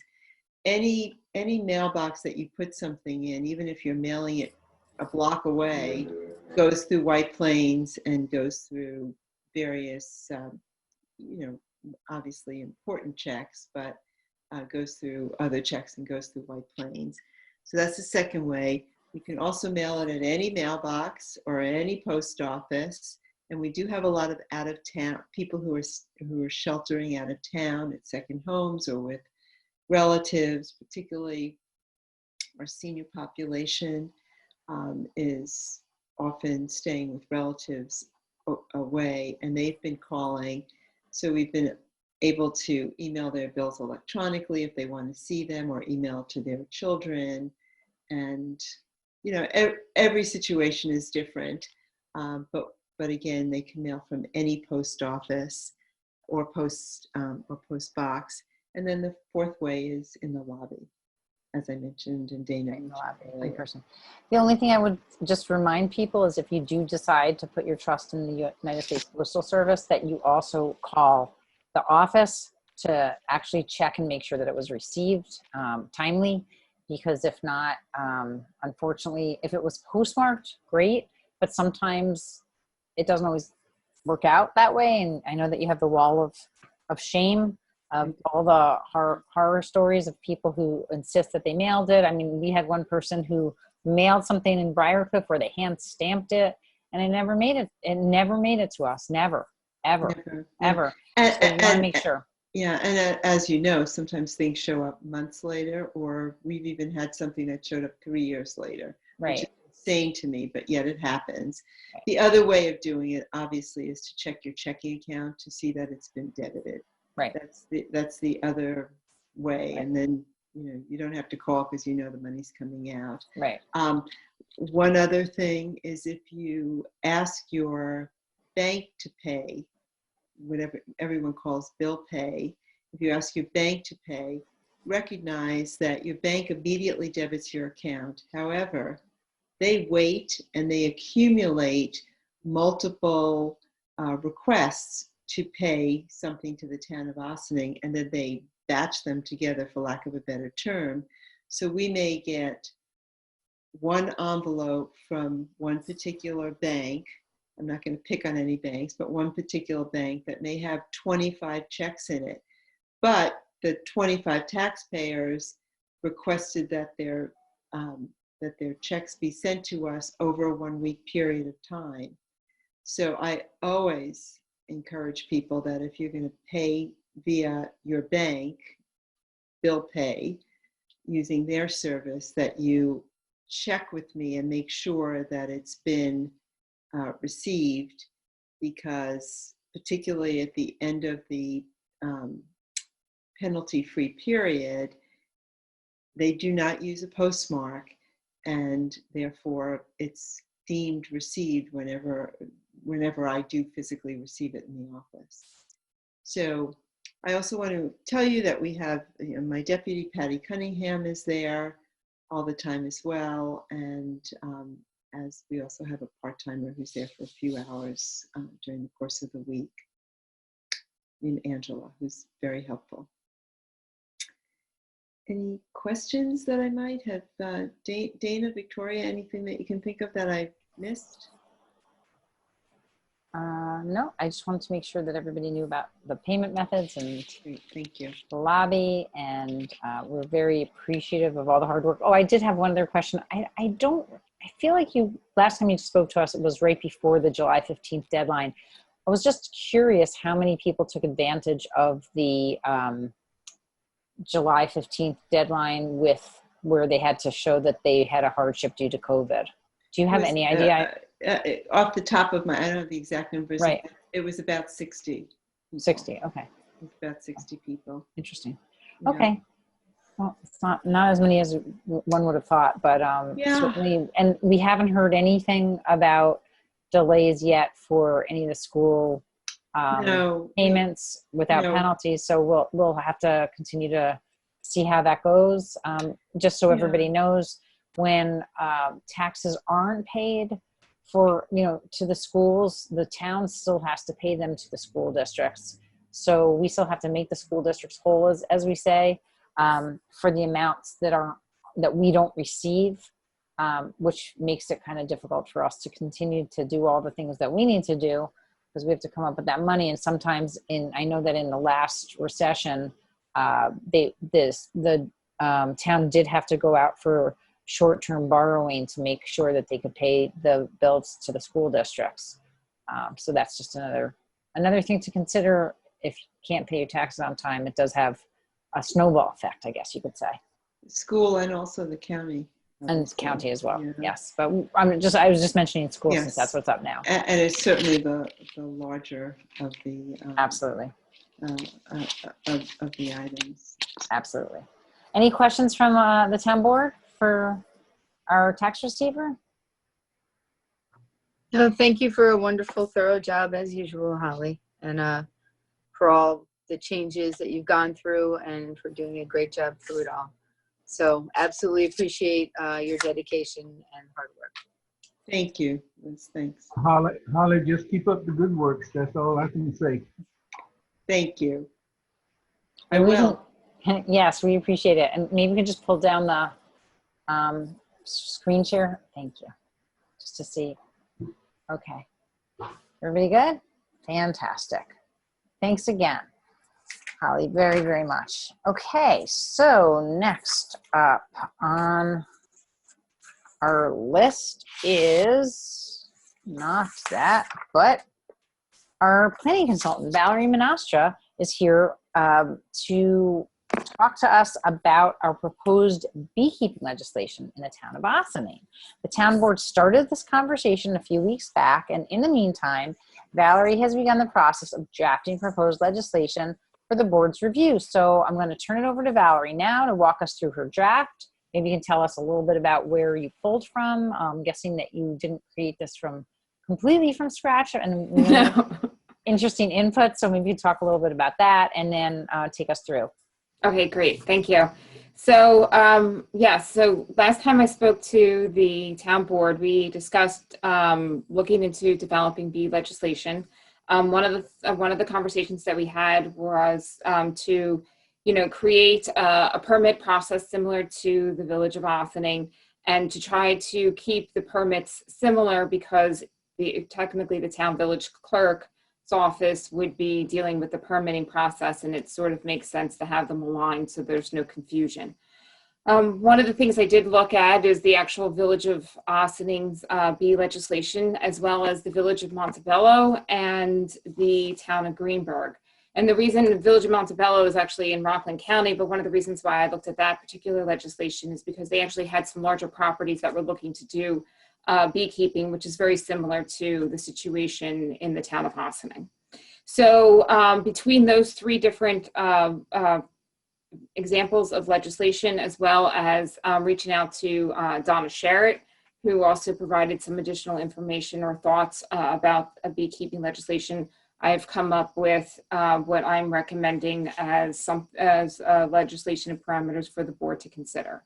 So I'll walk you through and highlight some of the parameters, and then we can open it up for any questions, and we can continue our discussions from there. So first of all, one of the things, as we spoke about before, we are going to have a Hive registration. So we'll require any beekeeper to come into the town of Ossining town clerk's office and pull a permit. And specifically, the permit itself now, one of the things with the Village of Ossining's legislation is their legislation is very simple, and then their permit is much more detailed. We can still have a detailed permit, but one of the thoughts that I had was to bring some of those elements into the legislation itself, because that is potentially where the first stop and any potential beekeeper is going to look at is the actual legislation itself. So the town board would work on a permitting process, and we'll establish that. One of the other things in the legislation is the site colony density. And so we are proposing that no matter what zoning district you're located in no event shall hives be kept on lots less than 10,000 square feet. In a maximum of 2 apiaries shall be permitted on a lot up to 40,000 square feet, and lots more than 40,000 square feet shall have up to four apiaries, which are permitted. And in general, each hive itself has somewhere around like 10,000 bees. So this was a larger discussion that I looked into a number of other, recommended maximums on particular properties, and the 4 apiaries seem to be on average what a lot of other communities were looking at, and was also a recommendation from Donna Sherritt. Colony location, one of the things that's really important is just making sure that the colonies are actually located properly on a site. So we're proposing that they're not located in any front yard, that they're at least 75 feet from public sidewalks, alleyways, roads, and at least 25 feet from a side or rear lot line. And colony entrances shall be facing inward on the site as opposed to outward on the site from the neighboring properties. And then also as part of the permitting process, a dimensional sketch showing exactly the location of the hive and apiaries on the site. Therefore, it can be adjusted, and also the permitting during the permitting process on the village clerk's or village town clerk's office, it's clear as to where the location of the hive is, whether it meets the conditions or not. Also, a control barrier is something we're also requiring. And this basically just means you're creating a barrier so that when the bees do fly, that they actually fly in a controlled, basically in controlled direction. And then after that, you know, clearly they're free to fly wherever they want to. But one of the purposes of this is to prevent bees from automatically just going to the neighboring property or in a particular area. And so you create this controlled flyaway barrier. Two other major important parameters in bee legislation is both a source of food and a source of water. Water is very common in a lot of the bee legislation because bees need the water, and if they don't get it near their apiaries, they will be seeking it somewhere else, and it could be on a neighboring property. But in addition, food is also another important resource for bees. And while, you know, there are lots of trees and flowers everywhere, not necessarily all trees and flowers are conducive to bees and pollinator, or are they pollinator species. So really the key here is to make sure that a beekeeper is actually providing the food sources and water sources on their property. And then in addition, the legislation itself identifies some of the types of bees that specifically for beekeeping, specifically the honeybee genetic, having honeybee genetics, and highlighting the possibility of bringing in native bee species, and definitely not allowing for Africanized bees or bees that really display defensive behavior. And we also included some additional information as to what would happen or what's considered a nuisance. So therefore, if for some reason a property owner does have difficulties with their beekeeping and they are creating a nuisance, there are steps that the town can do to alleviate that situation. So basically that summarizes the beekeeping legislation that we're proposing, and I'm happy to take any questions that you have. Are there requirements on signage?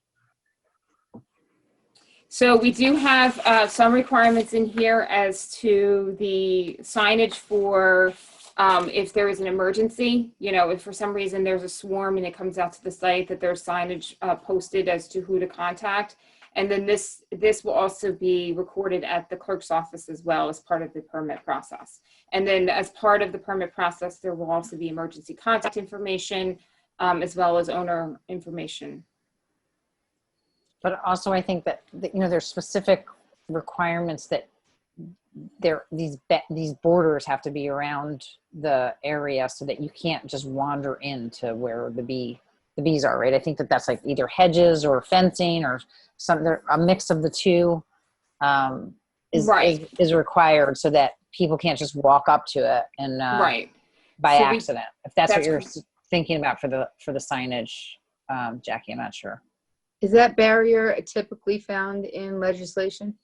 Yeah, so the flyaway barrier is, and then we're also proposing to have, what we have in here, a substantial labeled barrier must also be erected approximately 4 feet in height, sufficient to restrict access by people or animals to warn people and children from coming in close contact with the hives without supervision. Okay. And does the village also have the Africanized bee language in there? So I don't have their language right in front of me, but in the actual legislation itself, their legislation is, like I said, very generalized, and then it really refers to the permit, and the permit is where a lot of the details are located. And I'm suggesting that we can include, for both in the legislation as well as in the permitting process. So I guess the question I think that Councilwoman Feldman was asking is that language then in the permit in the village? Do you know about the more aggressive bees, I think. I believe so, and I can check if you. I mean, the other question that I had, I know that Donna had provided some information specifically because I guess honeybees are not native, and there are native pollinators that can be sort of outcompeted by the honeybees unless there's enough food for everybody. So I think that that was one of the, her concerns, and I just want to know if that was incorporated into that one section. I think section 6 under food, it talks about ensuring a convenient source. Yes, so that's correct. And that's where we put in for the food sources, a number of the other, actually, a lot of the, both the village as well as the town of Greenberg, as well as the village of Montebello, did not mention food sources. And this will be the first one, I guess, you know, draft legislation that I found where actually food sources are located or are required. But it does include, and we do highlight the pollinator species. We didn't get into very specifics. What we can do as part of the permitting process, we can refer some of those web links that Donna shared. We can put those into the permit because those are more likely to change versus the language where we're just saying in general, you need to have pollinator species associated with it. With the native bees, I specifically put language into the code saying, identifying that, you know, honeybees or native bee species, as opposed to only requiring native bee species, because a lot of times beekeepers do buy honeybees. Right. Which is fine. I'm just wondering if in that number 6 consists of a variety of pollinator species, and right there you could refer to, you know, please see permit or please see permit for something like that. I don't know. Sure. You could just add that in there. Yes. Okay. Is there grounds to revoke the permit if, you know, if there's a bad actor? So yes, there are grounds. Well, for example, in this particular thing, this will go into the zoning code, and the zoning code automatically has specific, you know, requirements for code enforcement. And then on top of that, the permit itself will be able to be pulled, you know, and then language can go into the permit as well to reemphasize the code enforcement proceedings. Great, thank you. All right. Going back to the food, for example, with Bethany, would the fruit trees count as a food source, or would they need to have also fall flowers and, you know, things that provided year round or season long for the hive? So that's a really good question, and I think that's starting to go into territory that I don't have the answers to. So I can find that out for you. I can also send over the, you know, one of the things in the Cornell Cooperative and a couple other places that a couple other websites specifically identify different pollinator types of plant species.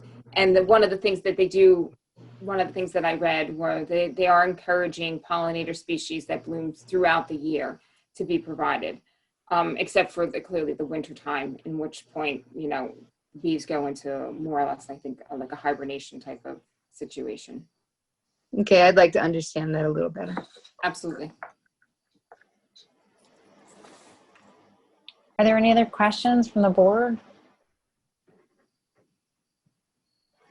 So our next step then would be, if we think that this is a great start, which I do, I think it's really great. And I want to thank Valerie for putting it together from a variety of sources and really trying to incorporate the best of the best practices. I think that it would be great to put this out to the public and open it up for a public hearing. I think that's our next step now, to call for a public hearing to review this legislation.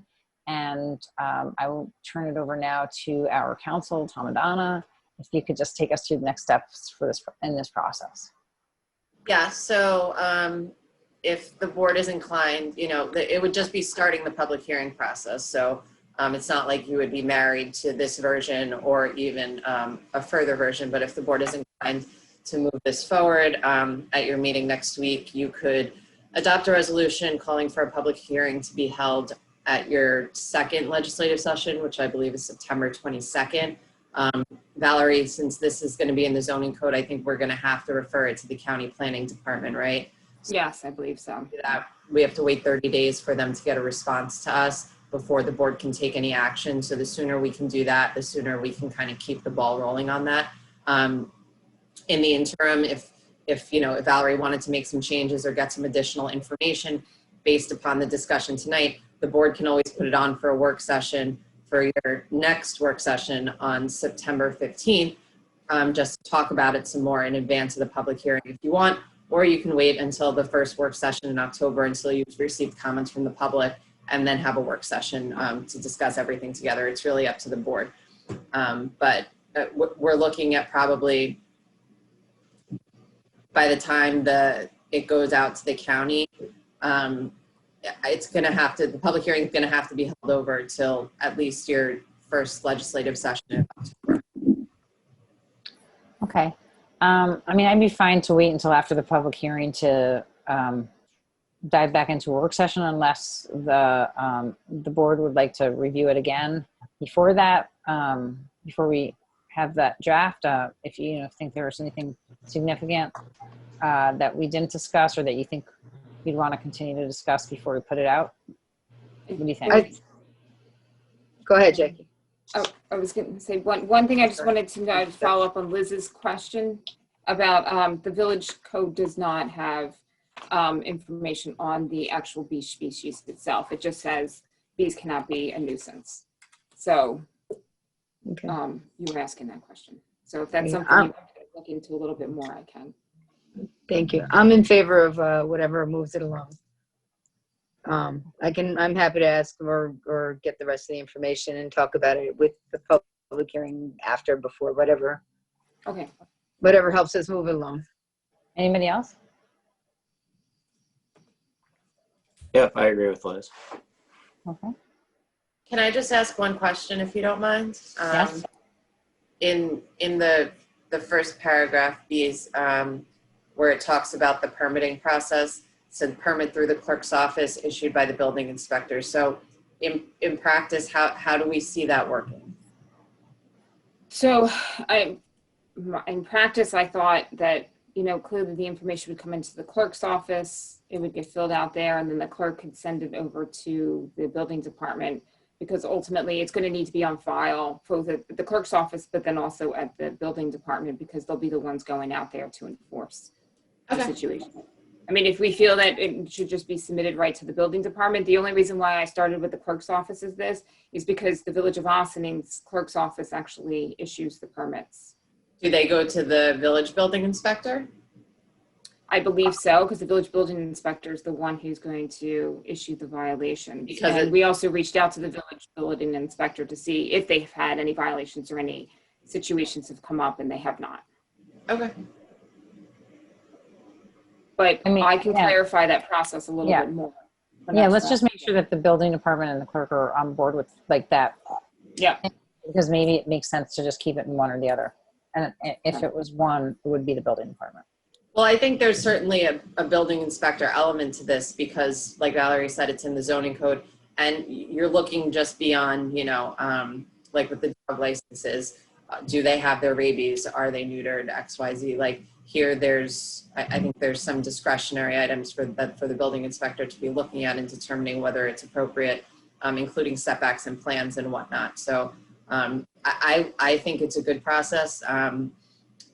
Kind of like what happens with the cabaret licenses, not exactly, but they go through the clerk's office, they're referred to the police department and the building inspector for their sign off, or at least their input before it comes to the town board. So there are other instances where there's multiple departments that are involved. Okay, as long as we don't think it's just more red tape, I think that's fine. But if it seems like it, the building department also manages alarms and other things like that, and they keep records. So it's not like that couldn't happen just with that one department, theoretically. So I would agree that if you're going to do anything, it should be only building department. Right. The only clerk. Okay, so maybe we can just talk that out amongst ourselves a little bit to get some clarification on what would be the most efficient, and also record keeping. Yeah. Yes. Okay. Fantastic. So with that, think we're checking off a whole lot of things that we're already done with, and I think we are almost at the end of our meeting. Let's see, I lost track of where. All right. So the last thing that we're going to talk about this evening is last week the town board received a memo from the Town of Boston Planning Board as their notice of intent to become lead agency for SECRA for the proposed solar canopy system at 75 Ryder Road or Maryknoll. I am going to ask Town Council Adana to explain what this means to the town board and the public as this project makes its way through a thorough review process. Yeah, so Ecogy, the applicant, is proposing a solar energy system tier 3 per the code on the Maryknoll property. This there's a floating zone that the board enacted probably close to 2 years ago for this type of system, but it requires that for any property that's proposing it, that the board has to apply to the zone to that specific property. So the applicant came in and made an initial presentation to the board because zoning text amendments and zoning map changes are legislative acts that are completely discretionary. So the board was not obligated to consider it and could have just said that you weren't interested. So the applicant came to this board to present the project and to get some feedback from the board to provide some additional information to see if something this board was inclined to consider. Again, no formal decisions were made. We're still at the beginning of the process, but the board did seem to view it as a favorable project, at least to the extent that the board wanted to see it proceed with the SECRA review. So as part of a type of tier 3 energy system, in addition to having the floating zone be applied to the property, which is done by this board, it would also require a special permit and site plan approval from the planning board. So generally the practice in the town when the planning board is also an involved agency, meaning that it's going to be issuing an approval, it will serve as lead agency for a coordinated review under SECRA. And SECRA has to be done before any sort of decisions can be made by any board, this board or the planning board. So the last time Ecogy was before this board, the town board, this board, said, okay, we think we've heard enough. We're okay with this going forward. So go to the planning board. So they did go to the planning board. The first step in the process for the planning board to be lead agency is for them to notice their intent. And then that has to be circulated to all of the other involved agencies, which includes this board. And that's the notice that you have in front of you. So once that notice is circulated, all of the other involved agencies have 30 days to respond with either comments or if you're objecting to the planning board being lead agency. Obviously that's not the case here, because you had sent it to the planning board to do SECRA. So I don't think it really makes a difference from a timing perspective, because I imagine they'll have to appear before the planning board for at least a few meetings before SECRA is determined. But if the board was inclined, you could adopt a resolution at your meeting next week, formally consenting to the planning board being lead agency, and then we could send a memo to them. And then since there aren't any other involved agencies, then the planning board could just assume their lead agency status before the 30 days is up. But it's really just administrative at this point. So we don't really have to vote on anything, but just to get a sense of the board, everybody I assume is fine with the planning board being lead agency. I'm fine with it. Okay. I'm good with it. Yep. Yep. All right. And do you feel compelled to adopt a resolution to say as much, or would you just like to let sleeping dogs lie and assume that because we're not saying anything that he can continue to proceed in that manner? It's up to you. I mean, again, Council Donna, I think you said it doesn't really matter one way or the other. If you think that it's better that we do adopt the resolution, we can certainly adopt a resolution at the next meeting. So I think it's understood based upon the dialogue the board had at the previous meetings and it right. Being to the planning board that was the intent. If you're not going to object, once the 30 days is up, it happens by operation of law. So I don't think the planning board is going to sit on his hands waiting for the 30 days to be up in the unlikely event that the board objected. So okay. In a different situation, if they were like different agencies outside of the municipality, if you had, DOT involved or Army Corps of Engineers, something like that, it might matter a little bit more. But here, because right. they're both within the town, and I believe the town and the planning board are the only involved agencies. Well, here's a question. If we do give a positive resolution, like within the next week, and that's only 2 weeks, then does that move it along faster? Because I think that we'd be happy to have that happen as well. I mean, I find that maybe Valerie can speak to this more. I would be shocked if within 30 days they made a secret determination, but that's right. This actually ended up having to go to a referral to the county planning department, because part of the proposed action is actually an amendment to the code itself as well. So because of that, we're waiting for the county referral and response back from the county department. So it's not going to be done in 2 weeks. I have a planning board meeting tomorrow night, so I can always verbally let them know that, you know, we had the discussion and they're. I'll be covering that meeting too, Valerie. Oh, so there you go. You can let them know. You Okay. can both do it. Okay. Sounds like a plan. So I don't think we need to do anything formal as long as we're all on the same page, and that's great. And then procedurally, once seeker is done in some form or another, only then could the applicant return to this board for consideration of the actual zoning change. Okay. Public hearing. Okay. We shall await the day. With great. Zoning change or application of zoning? Well, you're applying, it would be a change to the zoning map because you would be applying that zone to this property. Okay. But the underlying zoning would remain. Okay. Thank you. All right. Fantastic. So I think with that, unless there's anything else that anybody else wanted to say about any of these topics that we've discussed at work session, I will ask for a motion to adjourn to executive session for personnel, advice of counsel, and contracts. So moved. Second. All those in favor? Aye. Aye. Aye. Anybody opposed? All right, fantastic. So thank you. Now that it is officially September, we are back to our traditional meeting schedule, as I mentioned at the beginning of this meeting. And as such, our next meeting will be a regular legislative meeting on Tuesday, September 8th at 7:30 p.m. We are continuing to hold these meetings over Zoom since it continues to be more widely accessible to the public at this time. Should any new information come to light, that these will not be allowed anymore by the governor, since this is all still pertaining to the last executive order, and we know the next one, this one I think lapses on September 3rd. We will certainly notify the public via our web blast. Either way, we will see you again on September 8th for a legislative session, and hopefully it will be on Zoom, since we feel confident that right now is our safest option. Have a great night and a great week, everybody, and please be safe out there. Okay.